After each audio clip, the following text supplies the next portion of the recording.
mon nom c'est Nancy Lapointe, je suis enseignante, entraîneur privé et certifié et propriétaire d'un gym. Donc, bienvenue à notre première capsule sur l'activité physique. Donc, c'est important pour nous, durant le challenge, que vous puissiez bouger, vous activer pour répondre à nos 3 piliers qu'on réunit dans notre challenge.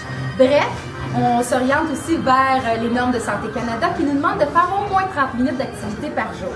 Alors, c'est important pour moi de vous montrer c'est quoi l'activité physique qu'on peut faire soit en s'investissant dans un gym, en s'investissant à la maison ou tout simplement en s'impliquant dans différentes activités. Bref, c'est important de comprendre aussi qu'il y a 3 zones d'entraînement générales. Donc, si on regarde la zone 1, généralement, qui est faible, on peut faire une activité de 30 minutes. C'est très bien, ça répond aux normes de base de Santé Canada.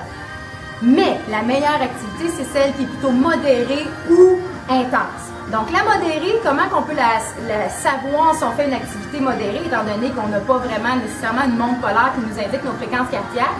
C'est simple, c'est qu'on est capable d'avoir une conversation soutenue ou de répondre à quelqu'un durant notre activité, mais on sent quand même que notre respiration est saccadée. On a besoin de prendre notre souffle à quelques reprises. Au niveau de la zone 3 maintenant, c'est une activité qui est très intense, alors on a des réponses plutôt courtes à quelqu'un qui nous pose une question ou tout simplement qu'on ne veut pas répondre.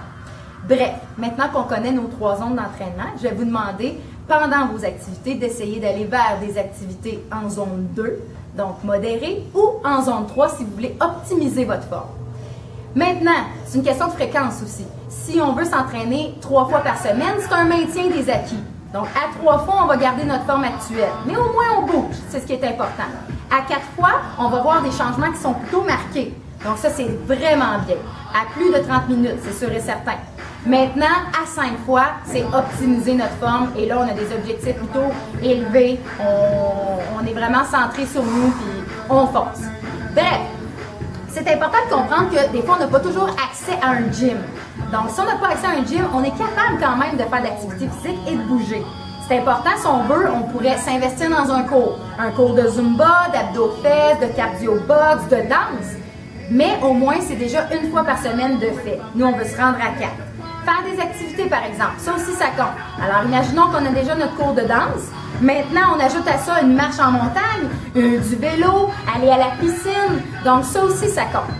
Si on est à la maison maintenant, ça aussi, c'est important de voir qu'il y a une possibilité de faire des choses, soit travailler en intervalle, donc en zone 2 de façon modérée ou intense.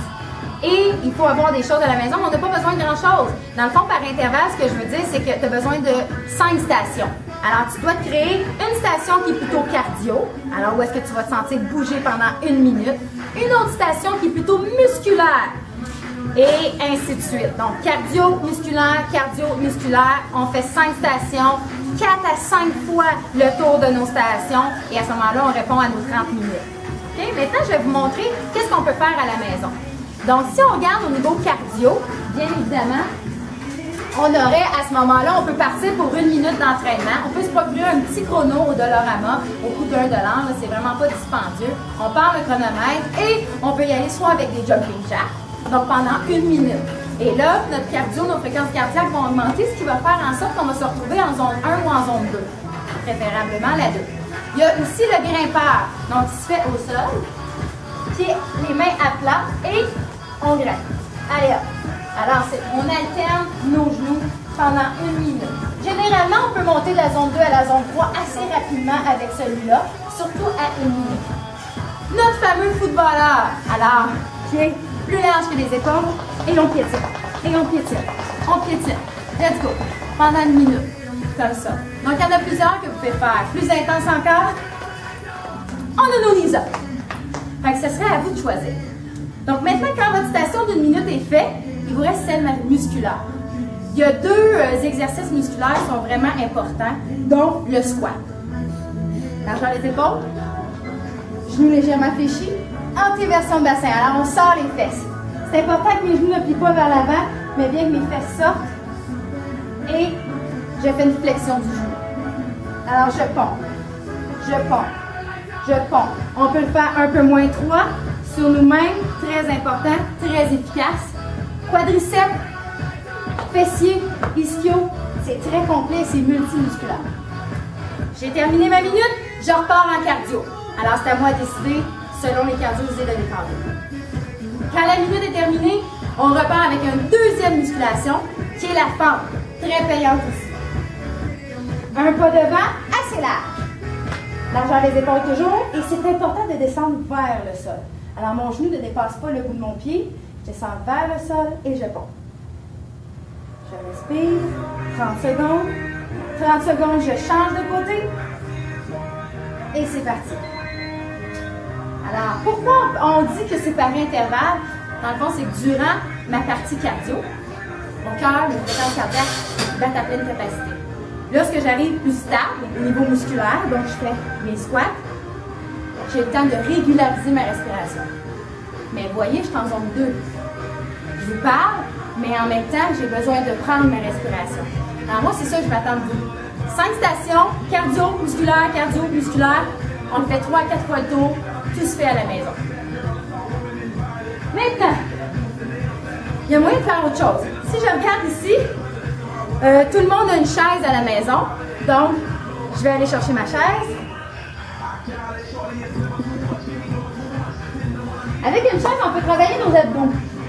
C'est sûr, si vous procurez des poids, on met ça aux chevilles, ça va être encore plus efficace. Parce qu'on va soulever une chaise à ce moment-là. On se tient main droite, on rentre toujours notre nombril, la posture aussi est importante, et élévation des genoux. Hop. Rentre le nombril, hop. Rentre le nombril, hop. Toujours le dos droit. Alors ça travaille tout le bas du ventre. Notre fameux bas du ventre qui est plutôt difficile à travailler. Ça, c'est important. Avec un tapis au sol ou sans tapis, si on n'a pas de poids aussi, on peut se procurer, on prend du cannage. Alors, une grosse canne de jus de tomate ou peu importe. On procure un poids. On va aller travailler nos obliques sur notre côté, ce qui, dans le fond, qui découpe notre fameuse silhouette. À l'aide d'un poids, rentre le nombril, posture toujours important. On va aller mettre le dessus de notre main au sol. Et on expire à l'effort. Et là, on peut en faire à 1 minute environ, c'est à votre choix. Sinon, généralement, nos abdominaux et nos obliques, c'est à volonté. Jusqu'à temps qu'on ait mal. On veut le sentir. Alors, notre fameux squat. Toujours, je voulais vous rajouter une variante. Le fameux élastique. Dolorama toujours. Notre fameux Dolorama. On fait notre squat avec un fessier. Squat, extension, abduction de la hanche, hop, fessier. Vous voyez, je rajoute un niveau de difficulté et en même temps beaucoup plus multimusculaire parce que j'ai rajouté les fessiers de côté. Bref.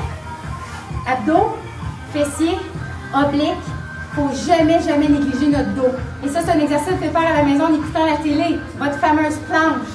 On a besoin de notre dos pour tout ce qu'on fait. Dans notre travail, nos enfants, ramasser des choses, aller plus haut, soulever des charges. Notre planche. Avant-bras au sol, je rentre mon nombril, je serre les fesses et je me mets le plus droit possible. Et ça, c'est à volonté. Alors, c'est important, tu peux te timer, te donner un défi de commencer à 30 secondes, 45, 1 minute, 2 minutes, c'est possible. On respire, rentre le nombril, descend un peu. Besoin d'un break, on peut le prendre. Mais sinon, on continue. Ça dépend quel objectif qu'on s'est fixé. Sur ce, si je regarde tout ça, dernière chose, faire attention, la journée qu'on ne s'est pas entraîné, c'est correct. Il y a moyen pour 15 à 50 $ de se procurer un podomètre. Alors, un podomètre, là, c'est génial. Parce que c'est prouvé qu'à 10 000 pas par jour, ça répond à la norme de base de se bouger et de faire de l'activité physique. Alors, pour le podomètre, c'est simple. On fait exprès pour prendre les escaliers quand on va travailler. On va chercher notre mal à pied. On se stationne loin dans les centres d'achat pour pouvoir marcher pour se rendre. Et notre 10 000 pas, il est compté. Parce qu'on arrive le soir et il nous en manque, on va prendre une petite marche. Alors ça aussi, ça compte dans vos 4 à 5 fois semaine au niveau de l'activité physique que vous devez bouger. Alors sur ce, je pense que j'ai complété ma première capsule. J'espère que vous avez aimé. Et bientôt, je sais que ça suit tout près. Je vais pouvoir aussi vous montrer, parce que je suis instructeur de Zumba, je vais vous donner 2 à 3 chorégraphies de Zumba et vous choisirez, ce sera à vous de vous activer à la maison en dansant. À la prochaine!